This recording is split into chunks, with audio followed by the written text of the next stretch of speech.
Mermaid. So just a quickie as a follow-up onto the previous post. My battery's running flat, so I just got interrupted before, that's all, so I had to stop recording.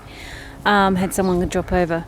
So Catherine here, she's the one that is disabled, can't walk. She can hobble, but she's so happy. She's whimpering, just does the happy whimpers. And so I've got Flint, Freya, Bella and Kit Kat. So 3 of the same breeds, and Flint is obviously one of them, and then Freya, who's the sister of of Fawn and Frigg.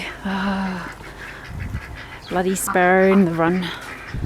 Dude, this is not your run. They think it's for them. They don't realise. So basically, I've got my 2 Pekings in the bathtub now. They're 2 females, Suna and Luca. When these guys go into this run, I'll then let the 2 girls out.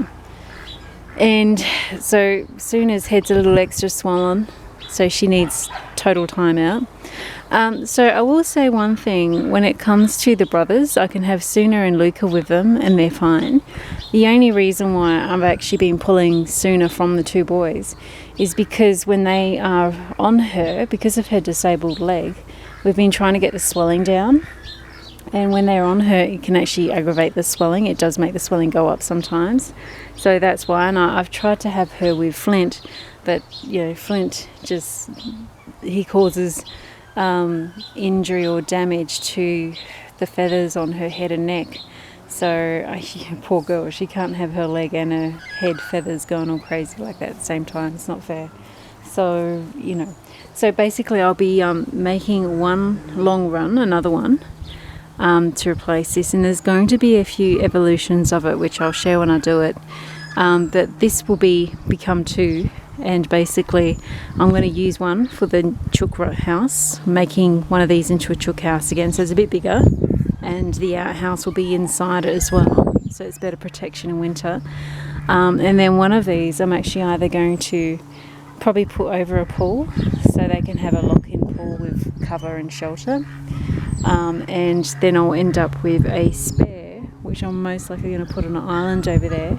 And I'm going to be using that to hold the 2 Pekings or any other ducks that need time out. But remember, you should never have a duck on its own. There has to be another duck with them at all times. That's one rule that you really need to adhere to.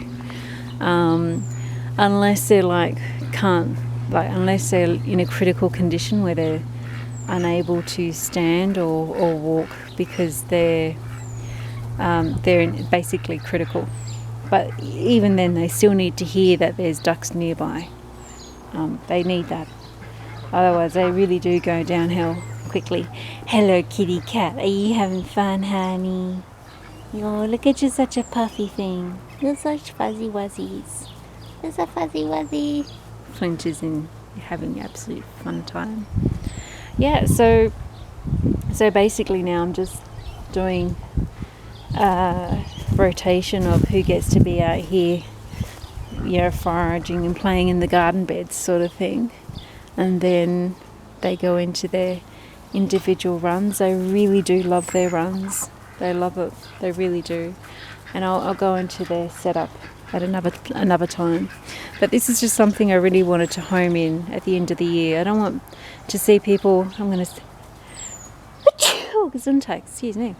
I don't want to see people rehoming their boys, without realising that whole ratio of male to female is not entirely true. It's just a guideline, and you're not going to have smooth sailing just because you have 1 boy to 10 girls or something like that, or whatever your ratio you think it is. More often you're going to still have issues because they'll get fixated on one girl. Different personalities, different temperaments. Boys need to be trained. They need to be tamed, not meanly or by brute force, but they need to trust you and see you as the alpha. That's only going to happen if you spend time with them and you set boundaries and you reinforce those boundaries consistently over time. And again, pivot of that is they have to respect, trust, and like you. If you're a shithead, well, forget it. I don't care what you do. You're not going to lead it. You're not going to be able to do anything with that boy. Hey, honey. But yeah, consistency as well. So they might trust you once or be good once, but then you need to be consistent with how you treat them, the boundaries you set, etc., etc. They're creatures of habit, remember, at the end of the day. You happy, honey? So I need to go inside now, tend to my Pekings, put some noodle treats on, and these kids will be going into that run soon. I sort of want to close it now because the sparrows keep going in there. There's nothing in there for them, but anywho's, blessed be Mary Part. Yes, lastly as well, young males, drakes, they're at their peak from about 6 months of age to a year and a half. That is a crazy time for them. They're trying to sort themselves out hormonally. They go through peaks and troughs. They're growing up to be young men, basically, and everything's all crazy for them. Hormones going everywhere, and they're trying to establish their place in the flock, what their duties are, what their responsibilities are. All that is going on in their little noggins. Isn't that right, Mr. Flint? Yeah, gorgeous. Look at you, having fun in the Yasmin. Hey? You're in the Yasminium. Oh. And Freyas in the pond here. So you might, if you have an issue with any of your boys, you just might need to be patient and persevere, take each day as it comes, and prepare to isolate with another pairing, possibly another male, like the two brothers I've got there. Not that I've had to isolate them at any point from the girls. In general, maybe one girl or two girls that they keep going to, i.e. Sooner because of her disabled leg, or their sister Freya. Frigg's not really an issue with his sister, it's Fawn, his brother, who looks more like the mallard that their genes come from. So you just might need to do that and then go day by day and then change things as you need to. So very much hands-on management. But I think at the end of the day, I know at the end of the day, the pros outweigh the cons in having males in your flock. And I think people go through bad experiences with boys when they have them with the girls, and what they see, it's not rape. I hate it when people say that they call it rape. The female often, she's not in the mood for it, and they force themselves anyway, and people think that's rape. Well, remember, these are not the human species. They're a different species altogether. You've got to be very careful when you start putting onto animals cultural terms, definitions, social tags, what have you. They are not humans, even though they are my children, okay? But they are their own species, and you need to have enough respect for animals to realise, as much as they are part of you and you're part of them, they are still their own being, and they still have their own ways. So we need to remove that label, and I hear it quite a bit, and people go, oh, the boys rape the girls, and let's just stop it. And people that should know better, change that dialogue.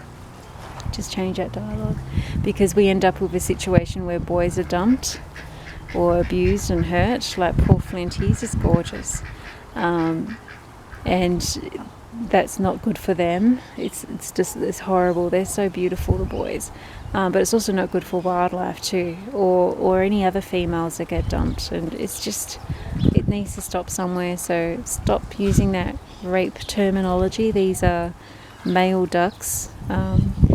And they're not humans, they're not Homo sapiens, different species, and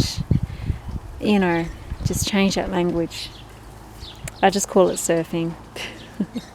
And sometimes the girls actually harass the boy and chase them around too. It goes both ways, believe me, especially Bella here. She'll harass and bop her head up and down and just won't let the boys walk in a straight line, sort of thing. But anywho's, blessed be Mary Part. Hope you all have a wonderful ending of the new year. And going into the new year, if you're looking at ducks, have ducks, and you've had issues with the boys you've got, or you're looking at getting boys, or taking in a boy that's been abandoned, or please do. And if you have issues, please be patient and realise it's all on you. It's not the duck's fault. It's all on you. You just need to manage it, work around it, try different things, try different pairings, and create some isolations in the area that you're working with, and manage it and take it as a day by day. Observe their behaviours, their personalities, the seasonal changes, and work accordingly. That ratio of boys to girls is a complete myth. It's just a guideline. Doesn't always work. 9 times out of 10 it doesn't always work.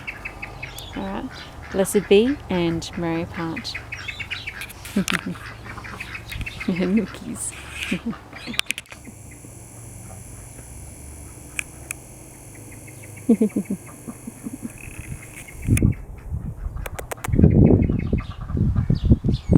Speaking of